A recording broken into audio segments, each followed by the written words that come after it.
made some mistakes in my gardening plan, and we need to fix those before it's too late and I end up with 500,000 heads of lettuce and nothing else.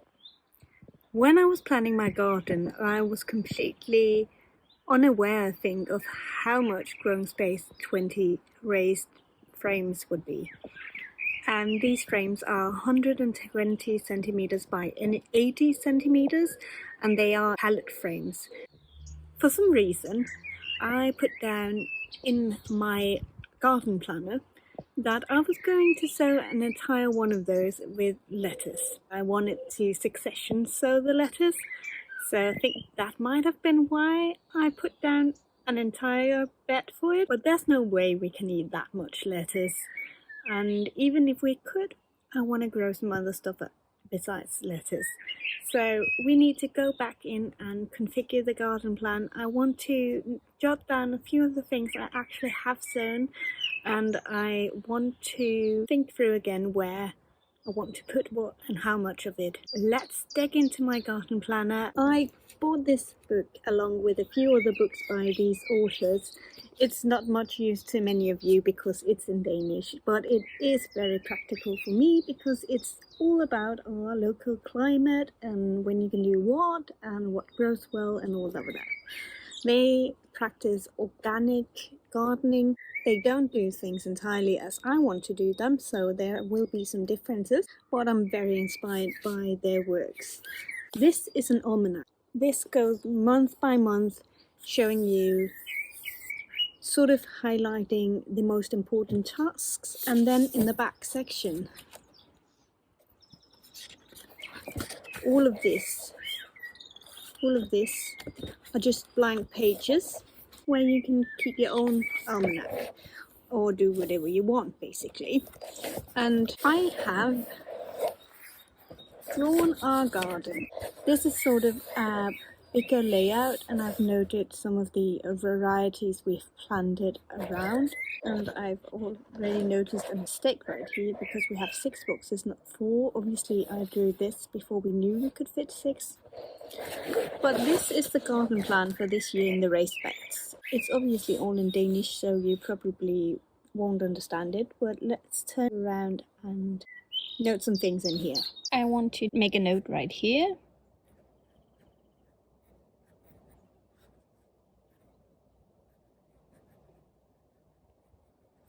That this is the children's bed, and I am going to write down what they sewed as best I remember, because when you have a 2-year-old sewing things, there's no telling where it ends. So writing in one language and talking in another is proving difficult. You can probably tell by the scribbles over here that my 2-year-old also helped me make this plan. So let's walk through this. They sowed a row of mixed lettuce and radish seed, which my youngest really just threw in there.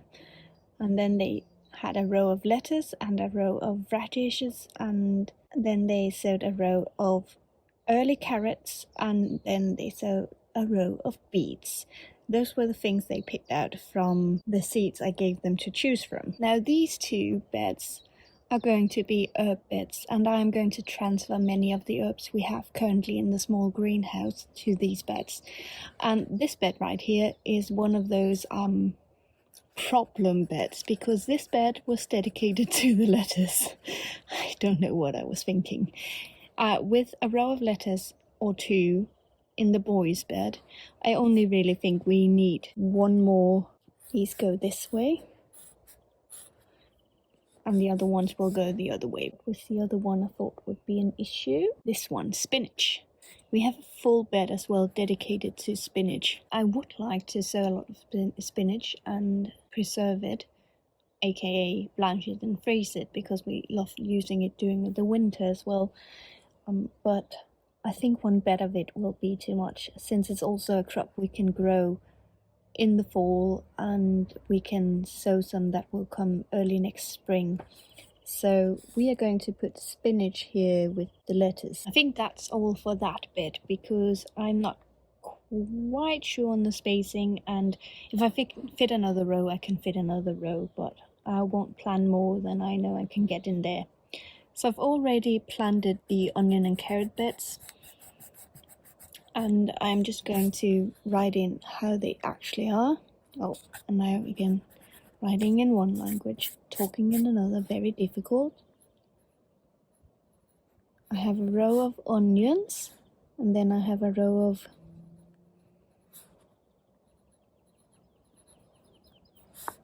carrots, and then I have a row of onions, and then I have a row of carrots, and you may already have guessed what the next little bit will be. That's a row of onions,